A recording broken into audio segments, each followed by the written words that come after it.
اور پھر reserved seats والے بک رہے ہیں. ریزروڈ سیٹس تو ایک تحفہ دیتی ہے ایک پارٹی کسی کو, وہ بکے ہوئے ہیں, وہ کھلے عام بک کے اور وہ دوسری طرف گئے ہوئے. تو میں صرف ایک اب ایز اے پاکستانی بات کر رہا ہوں کہ جو ایک خواب دیکھتا تھا اور شروع سے کہ ایک بڑا ہمارا عظیم ملک بنے گا, اور میری یہ کبھی خواب نہیں گئی میرے سے, میرا یہ بلیف ہے کہ اس ملک نے بڑا ایک عظیم ملک بننا ہے, اور یہ ایک سٹرگل ہے اس طرف جانے کے لیے. لیکن یہ بہت بڑا دھچکا لگتا ہے اس سٹرگل کو جب آپ یہ تماشا دیکھ رہے ہیں. تو دونوں چیزیں بڑی سیریس ہیں ملک کے مستقبل کے لیے. تو میں صرف میری مایوسی یہاں تک ہے, ہم نے عدلیہ کا فیصلہ تسلیم کیا, لیکن میں اس میں ضرور مایوس ہوں کہ اوپنلی جب یہ چیزیں ہو رہی ہیں پاکستان میں, اس کے لیے کوئی سیریسنس نہیں ہے. یعنی جو بھی انصاف کے ادارے ہیں, جو ہمارے پبلک ہے, وہ یہ جب تماشا دیکھ رہی ہے, تو میں ایکسپیکٹ کرا کہ کوئی بھی اس کے اوپر, جو میں میری زندگی کتنے 20 گرمیاں گزری ہیں انگلینڈ میں, اور کافی اور بھی میں نے ٹائم گزارا, دنیا ٹریول کرتا تھا, کرکٹ میں میں ساری دنیا میں گیا ہوں. میں نے کبھی اس طرح کی چیز کسی بھی ویسٹرن ڈیموکریسی کے اندر نہیں دیکھی, کبھی سنا بھی نہیں ہے. نہ کوئی سوچ سکتا ہے کسی کو خریدنے کا, نہ کوئی اپنے آپ کو اپنا ضمیر بیچنے کا سوچ سکتا ہے, کیونکہ معاشرہ اس کے خلاف کھڑا ہو جاتا ہے. جو میں نے اپنے لوگوں کو امر بالمعروف پہ بلایا تھا یہاں اسلام آباد میں, وہ اس لیے بلایا تھا کہ میں نے اپنی قوم کو یہ بتا رہا تھا, آپ کی ذمہ داری ہے کہ جب آپ ایسی چیز دیکھتے ہیں, اگر آپ بدی کو کچھ نہیں کرتے, روکتے نہیں ہیں, وہ پھیل جاتی ہے معاشرے میں. وہاں جو میں نے دیکھا ہوا ہے ان معاشروں کے اندر جو مسلمان بھی نہیں ہیں, آپ یقین کریں جس طرح وہ امر بالمعروف پہ کھڑے ہوتے ہیں, میں تو کسی مسلمان معاشرے کو بھی اس طرح نہیں کھڑے ہوتے دیکھا. آپ ہمارے بیرون ملک پاکستانی ہیں, کبھی ان سے پوچھیں تو صحیح کہ کس طرح وہ معاشرے اچھائی کے ساتھ کھڑے ہوتے ہیں, بدی کے خلاف ہوتے ہیں, حق کے اوپر کھڑے ہوتے ہیں, باطل کے خلاف کھڑا ہو جاتے ہیں, قوم کھڑی ہو جاتی ہے. جب برطانیہ میں 20 لاکھ لوگوں کے ساتھ میں نے بھی مارچ کی آج سے 20 سال پہلے عراق وار کے خلاف, تو برطانیہ کو فائدہ ہو رہا تھا عراق وار سے, وہ تیل کی جنگ تھی. لیکن لوگوں نے نکلے, انہوں نے کہا آپ بڑا غلط کر رہے ہیں, آپ جھوٹ بول رہے ہیں. تو قوم نکلی, یہ زندہ قوم کی نشانی ہے. تو میری آج اپنی قوم سے بھی یہ ہے کہ وہ, اور میں آپ کو بعد میں اس کے اوپر بھی آؤں گا جب میں اپنی تقریر ختم کروں گا کہ آگے ہم نے کرنا کیا ہے. لیکن میں اپنی قوم کو بھی کہتا ہوں کہ اگر آپ اس طرح کی چیز کہ ایک باہر سے سازش ہو کے گورنمنٹ گر رہی ہے اور وہ پلان کر کے پورا ایک پلاٹ ہے جس کے اوپر میں ابھی بعد میں بتاتا ہوں, تو یہ آپ نے اپنے آپ کو بچانا ہے. جو اپنے بچوں کا مستقبل بچانا چاہتا ہے اس ملک میں, آپ اگر اس کے خلاف نہیں کھڑے ہوں گے, کسی نے اور آ کے آپ کو نہیں بچانا. قوم کھڑی ہوتی ہے اس کے اوپر, یہ بدی کے خلاف. اب میں آتا ہوں جی, یہ جو مراسل ہے یہ کیا ہے. پہلے تو یہ سمجھیں اس کو ایک سائفر ایک ہوتا ہے. سائفر کا مطلب کیا ہے؟ سائفر یہ ہوتا ہے کہ ہماری جو ایمبسیز ہوتی ہیں باہر, وہ فورن آفس کو ایک کوڈڈ میسج میں سیکرٹ میسیجنگ کرتی ہیں کہ جو بھی ان کی انٹریکشن دوسرے ملکوں میں ہو رہا ہوتا ہے. وکی لیکس کا آپ کو سنا ہوگا چند سال پہلے, وہ کیا تھا؟ وہ یہی تھا کہ امریکن ایمبسیز جو اپنے سیکرٹ ڈاکیومنٹس بھیج رہی تھی, وہ کسی نے ان کو ایکسپوز کر کے وہ پبلک میں آ گئی, وہ وکی لیکس تھی. تو اسی طرح جو آپ کا یہ جو سائفر میسج آتی ہے, یہ ٹاپ سیکرٹ ہوتی ہے. کیوں نہیں میں وہ کاغذ پبلک میں دے سکتا؟ کیوں نہیں میں میڈیا کو دے سکتا؟ کیونکہ اس کے اوپر کوڈ ہوتی ہے, اور اگر ہم وہ سائفر پبلش کر دیں تو باہر کی دنیا کو پتہ چل جائے گا کہ پاکستان کی کوڈ کیا ہے. لہٰذا ہماری جتنی بھی سیکرٹ انفارمیشن ہے وہ ساری ایکسپوز ہو جائے گی. اس لیے میں یہ پبلک کو نہیں دے سکتا. لیکن آپ یقین کریں کہ میں اتنا میرا دل ہے کہ پبلک یہ خود اپنی آنکھوں سے دیکھے کہ یہ کیا تھا. اب میں آپ کو بتاتا ہوں یہ ہوا کیا. ہوا یہ کہ ہمارا امریکہ میں جو امبیسڈر تھا اس کی ایک ملاقات ہوئی امریکن آفیشل کے ساتھ. اب امریکن آفیشل جو تھا اس کی بس صرف میں تھوڑی سی بات آپ کو بتاتا ہوں کہ اس نے کہا کیا. اس نے پہلے کہا کہ جی عمران خان کو روس نہیں جانا چاہیے تھا. وہ بڑا اس نے کوشش کی امبیسڈر نے بتانے کے لیے کہ اس کی وجوہات ایک کنسنسس تھا, پہلے سے پلان بنا ہوا تھا, لیکن اس نے کہا نہیں, یہ صرف عمران خان نے فیصلہ کیا. پھر وہ جو کہتا, اور میں یہ چاہتا ہوں آپ قوم ذرا غور سے میری بات سنیں کہ اس نے کہا کیا. اس نے کہا کہ اگر آپ عمران خان کو یہ, اور اس نے کہا ابھی عدم اعتماد درج نہیں ہوا تھا پاکستان میں, اس سے پہلے یہ کہہ رہا ہے, یعنی اسے پتا تھا کہ عدم اعتماد آنے والی ہے. کہتا کہ اگر عمران خان اس میں سے بچ جاتا ہے عدم اعتماد سے, تو پاکستان کو بڑا مشکل یعنی کانسیکوینسز فیس کرنے پڑیں گے. تکبر دیکھیں کہ اگر عمران خان یعنی سٹنگ پرائم منسٹر اگر وہ نہیں ہٹتا اس میں سے تو پاکستان کو نقصان ہوگا. اور پھر کہتا لیکن اگر وہ ہار جاتا ہے تو پاکستان کو معاف کر دیا جائے گا. یعنی یہ بھی نہیں اس نے کہا کہ اگر وہ نہیں آتا تو جو بھی دوسرا آئے گا پہلے ہم دیکھیں گے وہ کیا کر رہا ہے پھر ہم اس کو معاف کریں گے.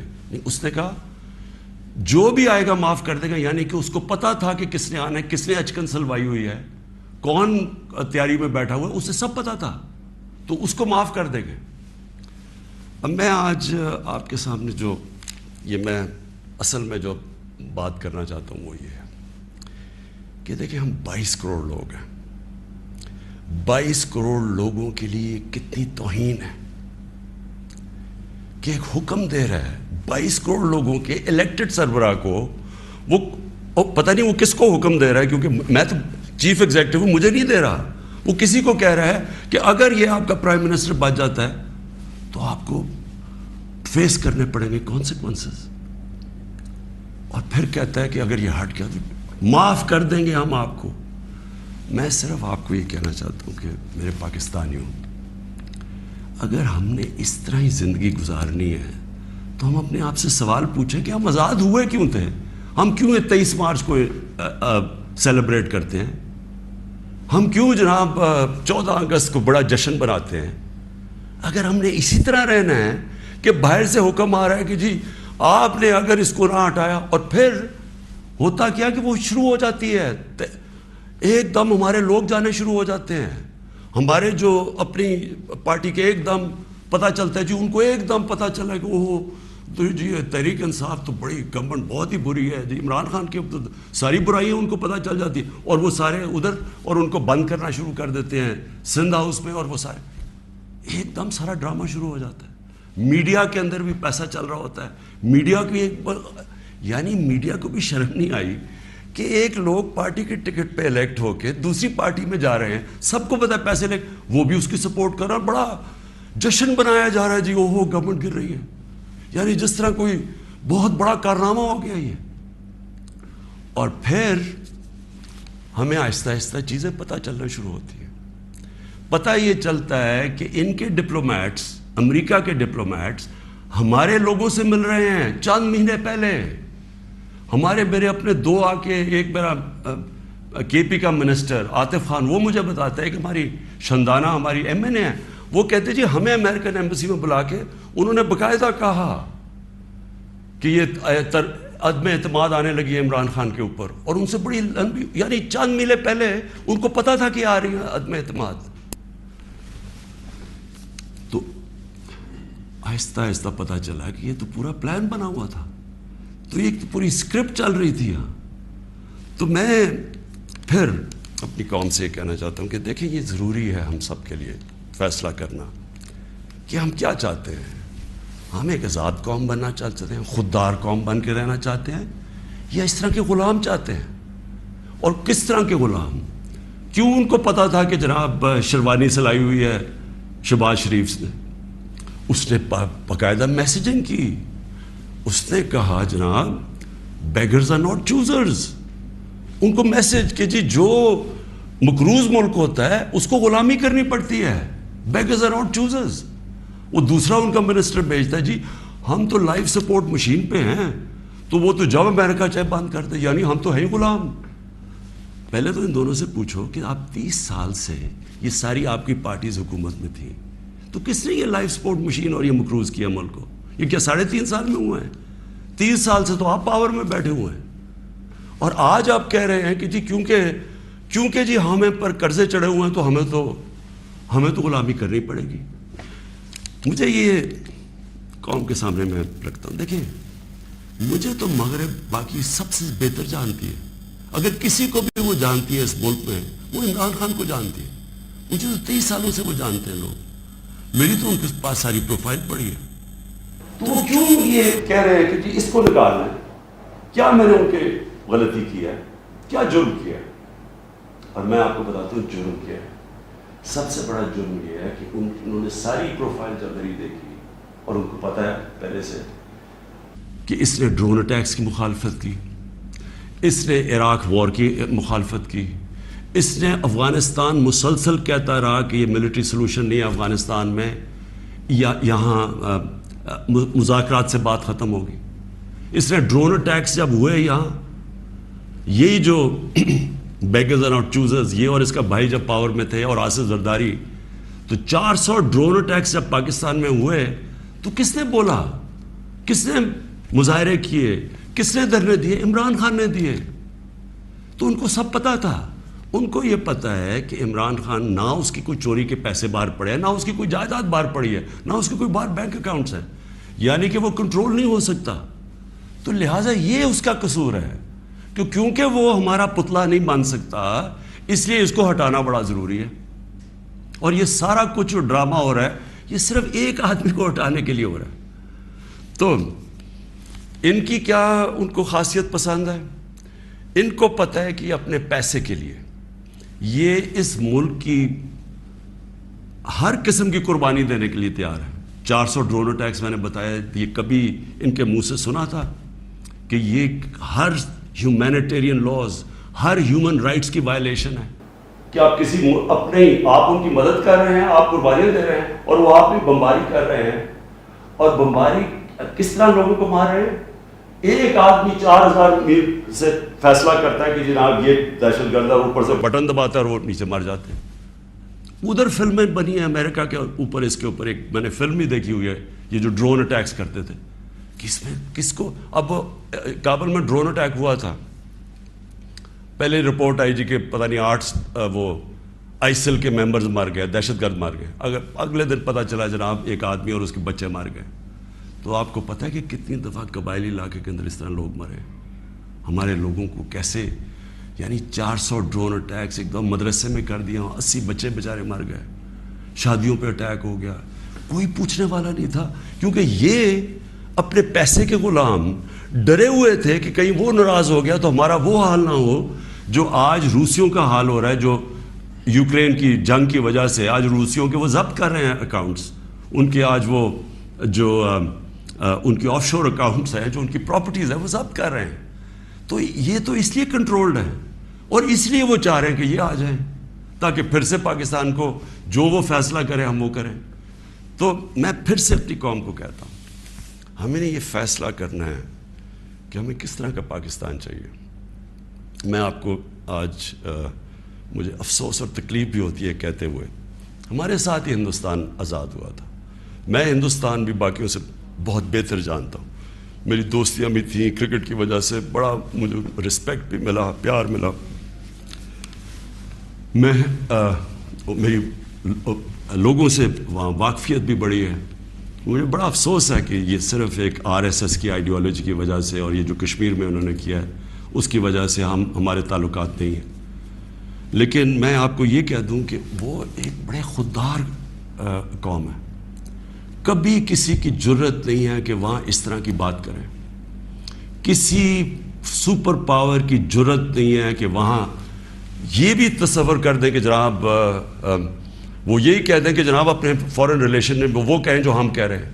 اب دیکھ رہے ہیں وہ روسیوں سے حالانکہ ساری سینکشنز لگی ہوئی ہیں، وہ کہہ رہے ہیں جی ہم تیل امپورٹ کرتے ہیں، ہمارے لوگوں کی بہتری ہے۔ تو عمران خان کا بھی یہی پرابلم ہے۔ میں یہ کہتا ہوں کہ کسی سے ہماری لڑائی نہیں ہے، نہ میں کسی کا اینٹی ہوں نہ کسی ملک کا اینٹی ہوں، میں صرف یہ کہتا ہوں کہ جو میرے لوگوں کے فائدے کے لیے پہلی چیز وہ ہے میرے 22 کروڑ لوگوں کے لیے، اس کے بعد میں دنیا کی باقی چیزیں ماننے کے لیے تیار ہوں. لیکن میں اپنے لوگوں کو قربان نہیں کر سکتا کسی اور قوم کے خاطر جو ہم نے وار آن ٹیرر میں کیا ہے. 80,000 اپنے لوگ ہم نے مروائے، ملک تباہ کروا دیا. اب کوئی پوچھے بھی قبائلی علاقے میں، کبھی لوگوں سے تو پوچھیں ان کے اوپر گزری کیا تھی. 35 لاکھ لوگوں نے نقل مکانی کی. کبھی کسی نے احساس کیا کہ وہ ساری جنگ میں ہم جو گئے ہیں، کبھی کوئی کمیشن بیٹھی ہے وہ یہ بتائے کہ ہمیں ملا کیا ہے؟ میں آپ کو بتاتا ہوں، ہمارے یہاں جو صاحب اقتدار ہیں وہ ڈالرز کے لیے میں آپ کو کہہ رہا ہوں ہمیں جنگوں کے اندر پھنسا دیتے ہیں. ہم جب سوویت یونین کے خلاف جو ہم فرنٹ لائن سٹیٹ بن گئے تھے، اگر ہم ڈالر امریکہ سے ایڈ لیے بغیر کرتے تو وہ بہت اچھی چیز تھی.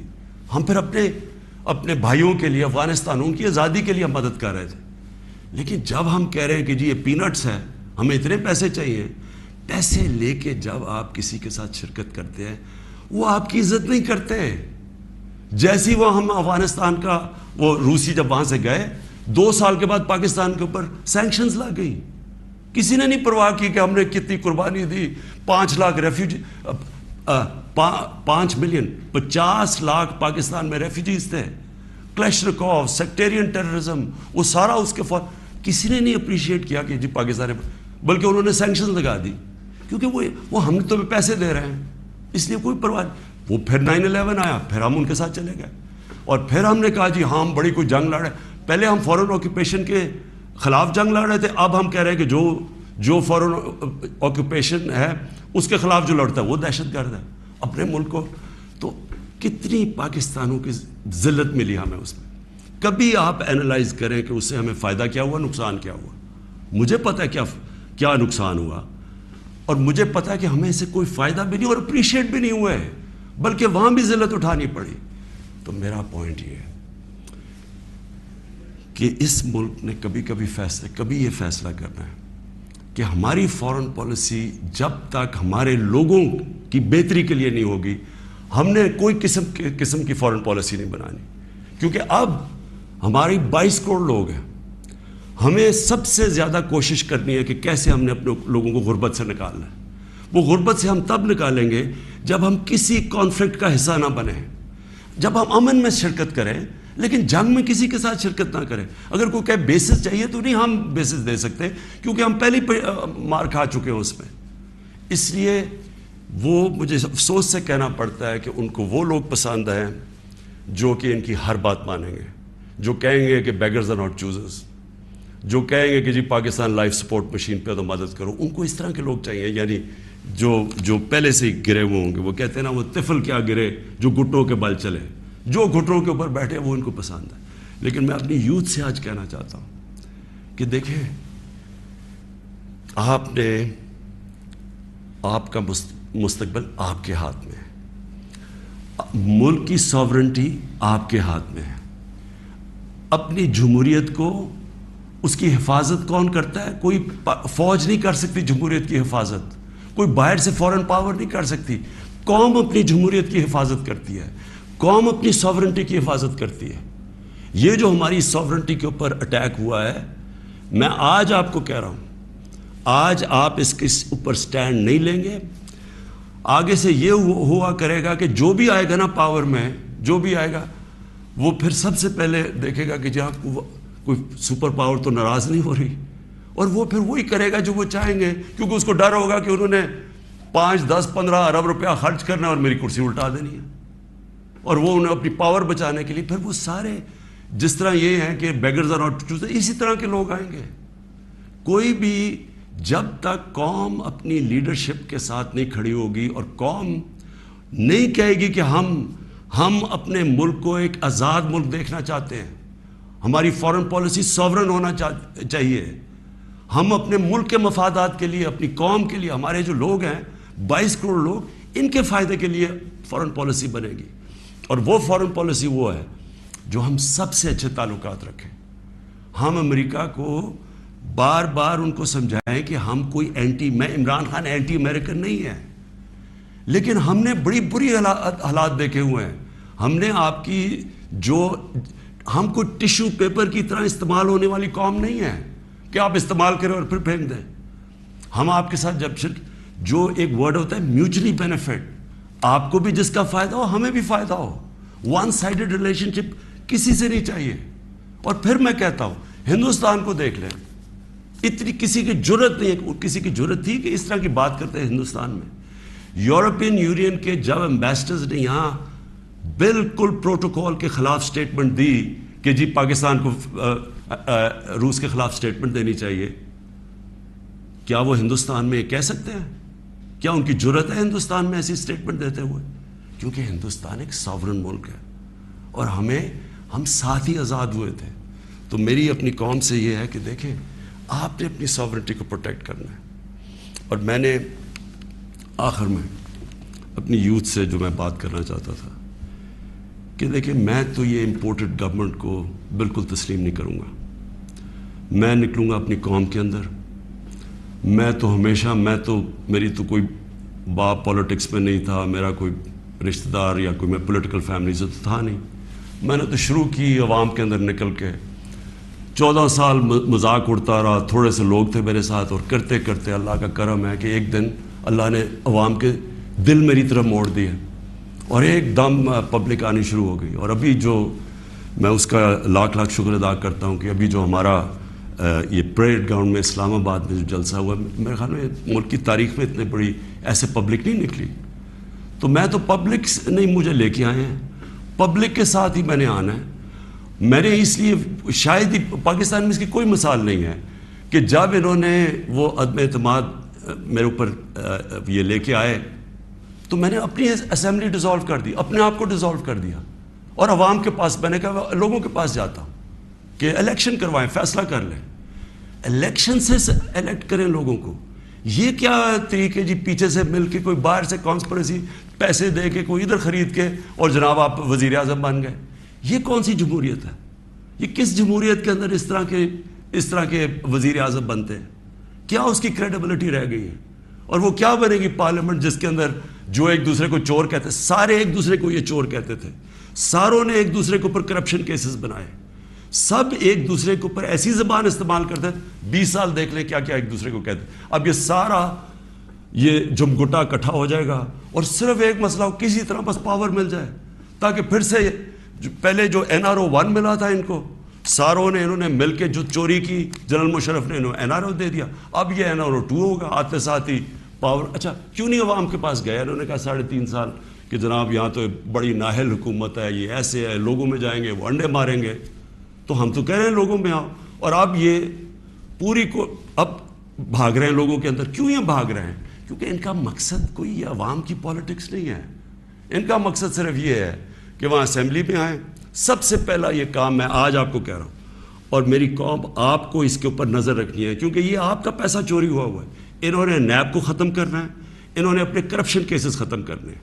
اس وقت حالات یہ ہیں کہ یہ جو سارے ضمانت کے اوپر ہیں, یہ ان کو کیا ڈر کس چیز کا ہے؟ ان کے سارے کیسز آنے لگے ہیں سامنے, تو وہ جلدی ہٹانا چاہتے تھے کہ کسی طرح یہ اپنے کیسز سے نکل جائے.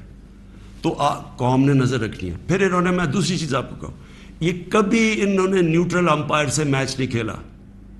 ان کا سب سے بڑا خوف یہ ہے کہ وہ جو EVM مشین ہے جو ہندوستان میں بھی ہے, جو جوڈیشل کمیشن بنی تھی 2015 میں, اس کی فائنڈنگ صرف یہ تھی کہ جتنے بھی مسئلے آئے ہیں اگر آپ EVM مشین لے آئیں وہ سارے مسئلے حل ہو جائیں. ہم نے تو اس لیے لے کے آئے. کرکٹ کی دنیا میں وہ ہوں 200 سالہ تاریخ میں جو کیپٹن نیوٹرل امپائر لے کے آیا تھا. میری یہی کوشش تھی کہ میں پاکستان میں وہ الیکشن کرواؤں جو صاف اور شفاف سب مان جائیں, کیونکہ ہر الیکشن کے اندر شور مچتا تھا. اور یہ وہ ریورس کریں گے, یہ EVM مشینز اس لیے ختم کریں گے کیونکہ انہوں نے دھاندلی کرنی ہے. انہوں نے ساری زندگی دھاندلی کی ہے. اور دوسری اوورسیز پاکستانیز کی ووٹنگ, جو اوورسیز پاکستانی ہیں وہ 90 لاکھ اوورسیز پاکستانی, ان کی ریمیٹنسز پہ ملک چلتا ہے. وہ آج اپنا پیسہ بند کر دے تو ہم بینکرپٹ ہیں. وہ جو بیچارہ پاکستانی باہر بیٹھا ہوا ہے, کیا آپ کیوں نہیں ان کو ووٹنگ رائٹ دینا چاہتے؟ ان کے لیے ہم نے آئی ووٹنگ لے کے آئے تھے, ٹیکنالوجی کا استعمال, تو انہوں نے وہ ختم کرنی ہے. یہ اور پھر انہوں نے پوری گیم تیار کر کے تاکہ سارے اپنے نیچے لوگ لگ جائیں, ان کے جو بیوروکریٹس جو پرانے ان کے اپنے ہیں وہ لگا کے پھر میچ فکس کر کے انہوں نے الیکشن میں جانا ہے. اور وہ یہ سارا مسئلہ ہے. اگر یہ ڈیموکریٹس ہیں اور ان کو واقعی جمہوریت کی فکر ہے تو الیکشن اناؤنس کریں. آپ کہہ رہے ہیں نا کہ اب آپ بڑے پاپولر ہیں تو آئے الیکشن اناؤنس کریں, میدان میں آ جائے, دیکھیں پبلک کس کو ووٹ دیتی ہے. تو میں اپنی قوم کو آخر میں, میری زندگی سٹرگل ہے, کسی نے اتنی لمبی سٹرگل نہیں کی کہ کسی نے 22 سال اپنی زندگی کے نہیں گزارے سٹرگل کر کے آخر میں کامیاب ہونا. تو میں تو سٹرگل کے اوپر یوزڈ ہوں. میں تو اب ایک سٹرگل کے لیے تیار ہو گیا ہوں. میں نے تو اب پبلک میں نکلنا ہے اور میں نے سٹرگل کرنی ہے. میں آج اپنی ساری قوم کو کہہ رہا ہوں, یہ امپورٹڈ حکومت جو لانے کی کوشش ہو رہی ہے, پرسوں سنڈے کو آپ نے سب نے عشاء کے بعد آپ نے سب نے نکلنا ہے اور ایک زندہ قوم کی طرح احتجاج کرنا ہے, پرامن احتجاج کرنا ہے. میں پھر سے کہتا ہوں, کبھی بھی آپ نے احتجاج میں توڑ پھوڑ اور کچھ تصادم نہیں کرنا, پرامن احتجاج. لیکن آپ نے بتانا ہے کہ دیکھیں آپ نے اپنی فیوچر کو کی حفاظت کرنی ہے, آپ نے اپنی جمہوریت, اپنی سوورنٹی کی حفاظت کرنی ہے, اپنی آزادی کی حفاظت کرنی ہے. یہ جو باہر سے امپورٹ کر کے سازش کر کے اور ضمیر خرید کے یہ ڈرامہ جو ہو رہا ہے, آپ نے اس کی پروٹیسٹ کرنا ہے. یہ آپ کا فرض ہے. ایک زندہ قوم امر بالمعروف پہ کھڑی ہوتی ہے, اس سے قوم ایک زندہ قوم کا پتہ چلتا ہے لوگوں کو. اور میں یہ بھی کہہ دوں آخر میں کہ جو تاریخ ہے وہ کبھی کسی کو معاف نہیں کرتی. کون کیا رول پلے کر رہا ہے, تاریخ میں ہمیشہ یہ چیزیں سامنے آ جاتی ہیں. کون سے سپریم کورٹ کے فیصلے اچھے اور کون سے اس ملک کے لیے نقصان دہ, یہ ساری آپ تاریخ اٹھا کے دیکھ لیں, سامنے آ جاتی. تاریخ کبھی کسی کو معاف نہیں کرتی. لیکن ایک زندہ قوم ہمیشہ اپنے حقوق کے لیے کھڑی ہوتی ہے, اور ہمیشہ آپ کی سب سے بڑی کہ آپ نے یہ غلامی نہیں قبول کرنی. ایک آزاد قوم کی طرح آپ نے کھڑے ہونا ہے.